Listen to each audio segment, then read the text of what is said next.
Before we get into this, I want you to do one thing right now. Click the first link in the description. It says, Get Your Free Protocol.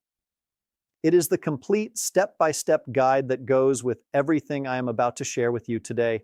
Grab it now, then come back and watch. You are going to want it in your hands before your next doctor's appointment. Okay, I need to tell you something that might make you look twice at your medicine cabinet tonight. There is a very good chance you have a little bottle sitting on your shelf right now, maybe next to your blood pressure pill, maybe next to your fish oil. You take it every single morning because your doctor told you to. You have been taking it for years. Your lab work looks great. Your doctor is happy. You are happy. Oh, and it may be quietly damaging your heart in a way that your blood work will never catch. I am Dr. Michael Kent, and I have spent years watching seniors do everything right. Every appointment, every test, every recommendation followed exactly as prescribed. And I have watched the damage build anyway, silently, underneath blood results that told them everything was fine. The supplement I am talking about is not something rare or exotic. It is sitting in millions of medicine cabinets across America right now. I am talking about vitamin D, the one your doctor recommended, the one you bought at the drugstore, the one you have been swallowing faithfully every morning to protect your bones, the heart flutters you have been brushing off as just getting older, the leg cramps waking you up at 2 in the morning, the blood pressure that stopped responding to your medication the way it used to. By the time this video ends, you are going to understand exactly what is happening. You are going to know the one test that reveals the damage your blood panel has been missing. And I am going to give you the exact sentence to say at your next appointment that gets that test ordered. Let me tell you about Dorothy first. Dorothy was 72 years old. She lived in Columbus, Ohio. She had spent 34 years as a bookkeeper. She was the kind of woman who noticed when the numbers did not add up. When she retired, she brought that same careful attention to her health. Every appointment attended, every prescription filled, every recommendation followed without exception. 3 years ago, her doctor told her vitamin D levels were low and recommended 5,000 international units every morning to protect her bones. Dorothy bought a quality bottle from a reputable store, set a daily phone alarm, and swallowed that capsule every single morning for 36 months straight. Not once did she miss. Her follow-up blood work at 6 months looked beautiful. Her vitamin D levels had risen. Her doctor was pleased. Dorothy felt like she was finally doing something right. Then things started changing. First came the heart flutters, a strange little sensation in her chest while she sat on the couch watching the evening news. Nothing dramatic, nothing worth an emergency room visit, just a rhythm in her chest going briefly off script. 5 seconds, 10 seconds, then it passed, but it came back. Then her sleep started breaking. She had been a solid sleeper her whole life, 7 hours straight through every night. Now she was waking up at 2 or 3 in the morning for no reason, heart beating harder than it should for someone lying still in a quiet room. A low-level, anxious feeling with no cause she could name. She would lie there for 20-30 minutes waiting for it to pass. Then the leg cramps hit.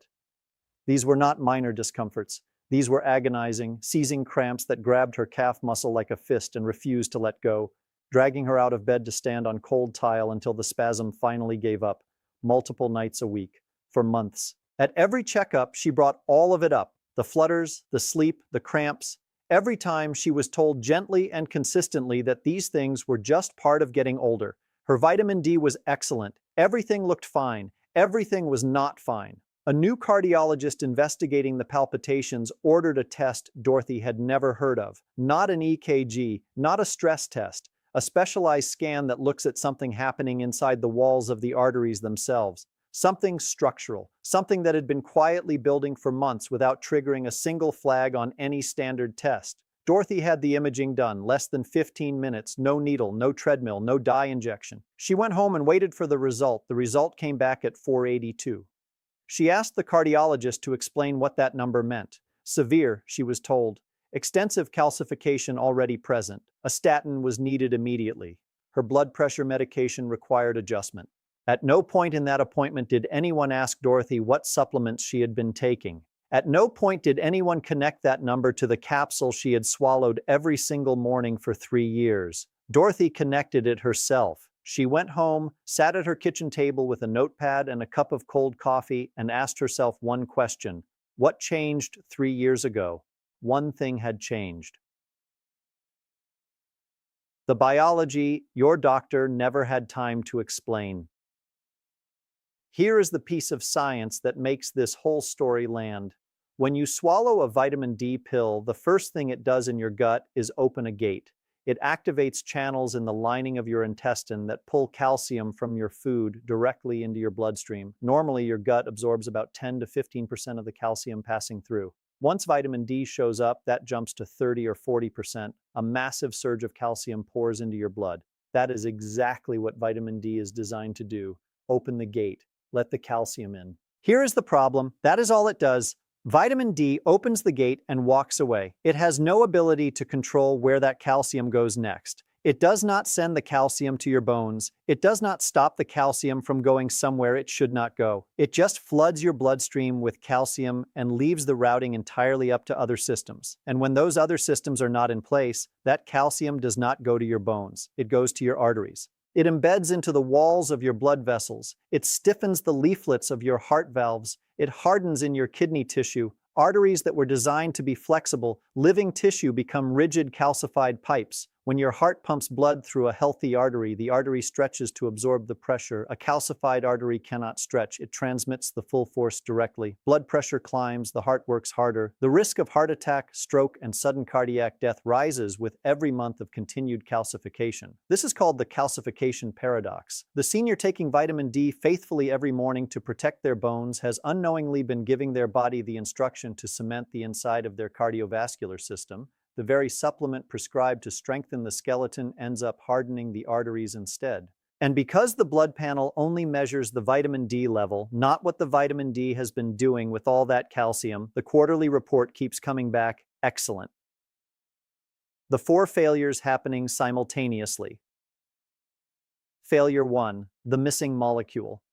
Inside your body right now, there are 2 proteins whose only job is to control where calcium goes. One is called osteocalcin. Its job is to grab calcium from the blood and lock it into bone. The other is called matrix GLA protein. Its job is to patrol your arterial walls and remove any calcium that does not belong there before it hardens. Together, these 2 proteins are the routing system that was always supposed to receive that calcium flood from vitamin D. Here is the problem. Both proteins are born switched off. They exist in your body, but they cannot do their jobs until something activates them. And the only molecule capable of switching them on is one most seniors have never heard of and most doctors have never named in a patient conversation: vitamin K2, specifically the MK7 form. This is not the same as vitamin K1, the kind in spinach and kale that handles blood clotting. Vitamin K2 MK7 is found almost exclusively in fermented foods. The richest source on earth is a traditional Japanese dish called natto, fermented soybeans, that the vast majority of American seniors have never eaten. Certain aged European cheeses have small amounts. The average American diet provides almost none. When you take vitamin D without vitamin K2, you flood the blood with calcium and leave both protective proteins completely paralyzed. Matrix GLA protein is sleeping. It cannot sweep the arterial walls.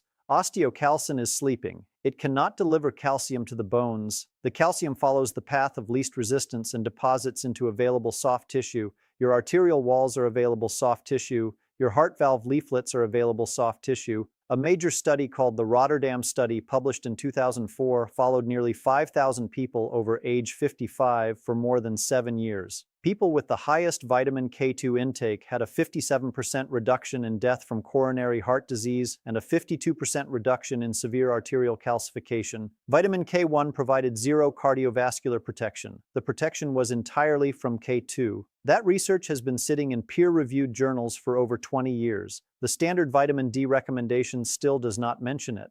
Failure 2. The mineral your pill is draining. Vitamin D in a capsule is biologically inactive. It cannot do anything until your body transforms it. That transformation happens in 2 stages, first in the liver, then in the kidneys. Both of those conversion steps require one specific mineral to function: magnesium. Without magnesium, the conversion enzymes stall completely. The vitamin D you swallow accumulates in your blood as an inactive form. Your blood test measures that accumulation and reports a beautiful number.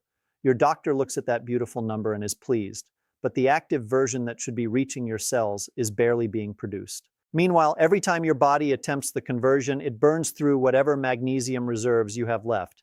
Most seniors are already running low before they take the first capsule. Modern agricultural soil has lost most of its mineral content. Age reduces the gut's ability to absorb minerals. Common medications drain magnesium as a side effect. As your magnesium drops, your heart's electrical system, which runs on a precise balance of minerals, becomes unstable. Palpitations begin. Your vascular smooth muscle loses the mineral that tells it to relax. Blood pressure spikes. Your leg muscles, which require magnesium to release a contraction, begin seizing at night. Your nervous system, running low on the mineral that calms it down, shifts into a low-grade alarm state. You wake up at 3 in the morning with no reason, anxiety with no object, sleep that breaks into fragments every single night. Every symptom Dorothy reported at her checkups was her body communicating a specific mineral deficiency that the vitamin D supplement was directly driving. She was told it was aging, it was not aging. Failure 3, the other pills making it worse.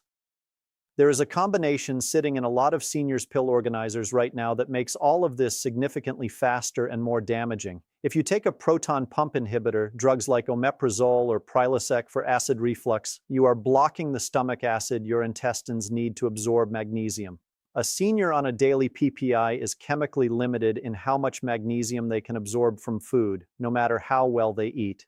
If you take a thiazide diuretic like hydrochlorothiazide for blood pressure, that medication forces your kidneys to hold on to calcium rather than flush it out. You have more calcium flooding in from the vitamin D and less calcium leaving through the kidneys. If you take a statin for cholesterol, it competes for the same liver enzyme pathways your body uses to activate vitamin D. A senior managing acid reflux, high blood pressure, and high cholesterol with a PPI, a thiazide, and a statin, which is a very common combination, is standing at the exact intersection of all three problems at once. Each specialist who prescribed each medication saw their piece of the picture. Nobody has looked at what all three are doing to the same biological pathway at the same time. Failure. 4. Why this hits women the hardest. After menopause, estrogen disappears. Estrogen was a vascular protectant. It kept artery walls flexible. It promoted the production of nitric oxide, the signal that tells arteries to relax and stay open. Without estrogen, the artery walls become stiffer and significantly more vulnerable to calcification. The vascular system that just lost its primary hormonal shield is now receiving daily floods of unrouted calcium with no K2 present to redirect it away from the arterial walls. The senior woman faithfully taking her bone health supplement in this hormonal environment may be trading a theoretical future fracture for a very real and present cardiovascular risk, and her doctor is looking at her skeleton while her arteries quietly suffer. All 4 failures are entirely addressable once you understand them. Here is the complete system. Component 1. Vitamin D3 taken with the fattiest meal of your day, not with water and dry toast, with eggs, avocado, olive oil, or full-fat yogurt. Vitamin D is fat-soluble. Without dietary fat, most of the capsule passes through your body without crossing the intestinal wall. The meal is not optional, it is the mechanism. Component 2. Vitamin K2, MK7 specifically, 100 micrograms for every 5,000 units of vitamin D3, taken at the same fat-containing meal. This switches on matrix GLA protein and osteocalcin simultaneously, activating the arterial wall sweeper and the calcium delivery system to the bones. These two taken together is what turns the morning routine from an arterial threat into a genuine bone health protocol. Component 3. Magnesium glycinate or magnesium malate, 200 to 400 milligrams taken in the evening. Not magnesium oxide, the cheap form in most multivitamins that absorbs at only 4%. The glycinate or malate form taken at dinner gives it the full night to fuel the liver and kidney conversion enzymes, so they are fully ready when the vitamin D arrives the next morning. The test is called a coronary artery calcium scan. CAC scan. It is a specialized CT X-ray of the heart that measures the volume of calcified deposits inside the walls of the coronary arteries. Less than 15 minutes. No needle, no dye, no treadmill. It costs between $100 and $200 out of pocket, and it answers the one question your blood panel cannot answer. Has the calcium been depositing in my arteries while my vitamin D number looked great? The result is a single number called an Agatston score. 0 means no calcified plaque. Above 400 means severe extensive damage.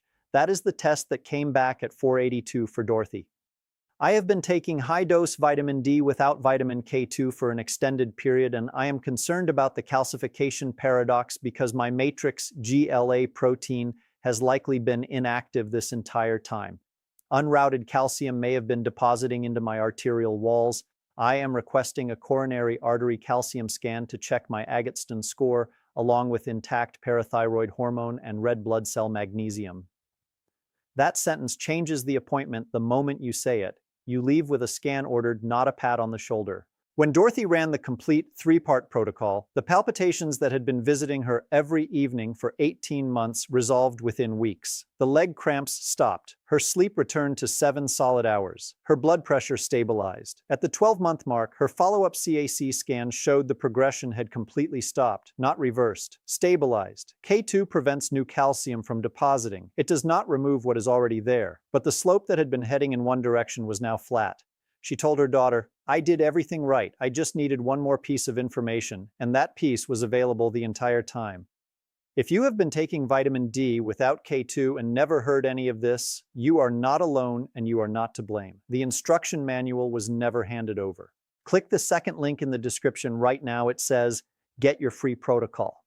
It has the complete corrected three-part system with the exact forms, doses, and timing. It has the full list of tests to request by name, and it has the physician conversation guide with the exact language that gets the CAC scan ordered. If you are not subscribed yet, subscribe now.